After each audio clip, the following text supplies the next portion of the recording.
Salah satu manfaat karpet adalah untuk mendapatkan kehangatan ketika kita berdiri di atas lantai.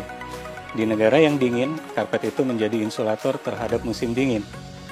Tentunya di negara kita yang tropis seperti ini, umumnya digunakan di ruang-ruang yang menggunakan AC. Kemudian manfaat lain adalah kenyamanan, dan itu didapat dari benangnya yang ketika diinjak terasa empuk. Begitu juga, karpet sebetulnya membantu bagaimana akustik di dalam ruangan terdengar tanpa gema dan kenyamanan terhadap suara. Kedua, tentunya kita juga harus mengerti faktor-faktor apa yang memungkinkan munculnya kebutuhan untuk memelihara karpet.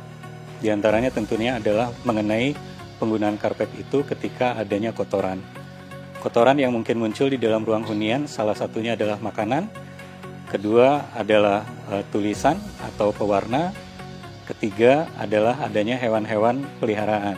Jadi kalau kita bicara mengenai makanan, misalnya makanan itu tumpah atau minuman tumpah ke atas karpet. Jika itu berupa tulisan, kadang-kadang kita bekerja atau belajar di atas karpet dan mungkin alat tulis kita atau alat pewarna ketika kita menggambar tumpah juga ke karpet.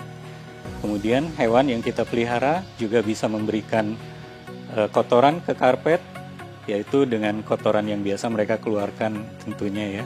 Di sini kami akan coba sampaikan bagaimana memelihara karpet kita dari masing-masing kotoran tersebut.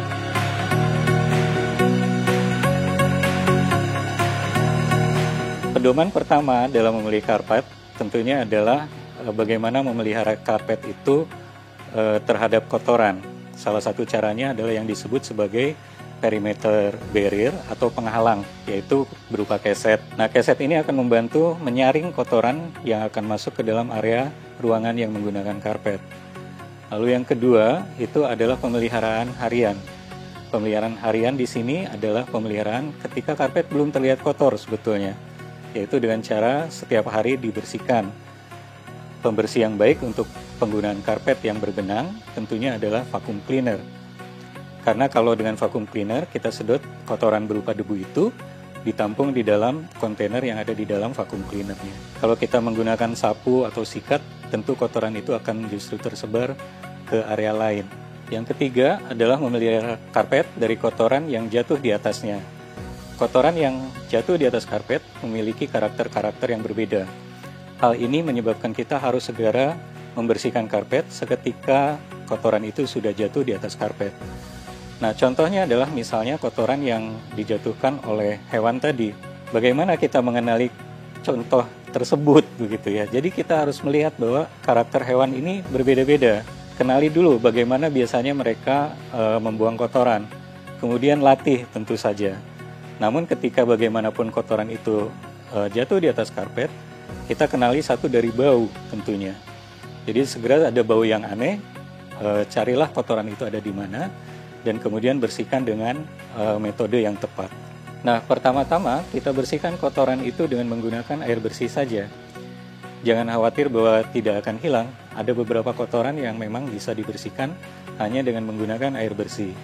Caranya adalah dengan menggunakan lap yang dibasahi oleh air bersih, kemudian dioleskan atau kita biasa sebut dipuk-puk ya, seperti kita menaburkan bedak misalnya, tapi dengan menggunakan lap yang menggunakan air bersih. Nah, kemudian jika kotoran tidak hilang dengan air bersih, maka kita bisa menggunakan air bersih yang hangat. Jika ini juga tidak hilang, maka kita mulai harus menggunakan bahan kimia. Nah, mengapa kita harus mengurutkan cara membersihkan karpet tersebut? Itu karena ada beberapa benang yang menggunakan warna yang mudah larut jika menggunakan bahan kimia, atau sebaliknya juga membuat warna itu justru menjadi lebih permanen. Sehingga kalau kita salah menggunakan bahan kimianya, kotoran tersebut bukan hilang, malah menjadi sama sekali tidak bisa dibersihkan. Kemudian cara ketiga adalah tentunya memang dengan memanggil servis atau jasa pelayanan pembersih karpet. Sekarang ini sudah banyak sekali jasa pembersih karpet yang ada di sekitar kita. Kita bisa mencari melalui sumber-sumber informasi yang memungkinkan. Nah, tapi jangan lupa bahwa sebetulnya setiap pembersih karpet juga harus dibantu untuk mengenali karpet kita, benangnya dari apa, kemudian juga kotorannya apa. Nah, umumnya hal yang membutuhkan kepedulian seperti ini agak dilupakan oleh kita sebagai pengguna karpet.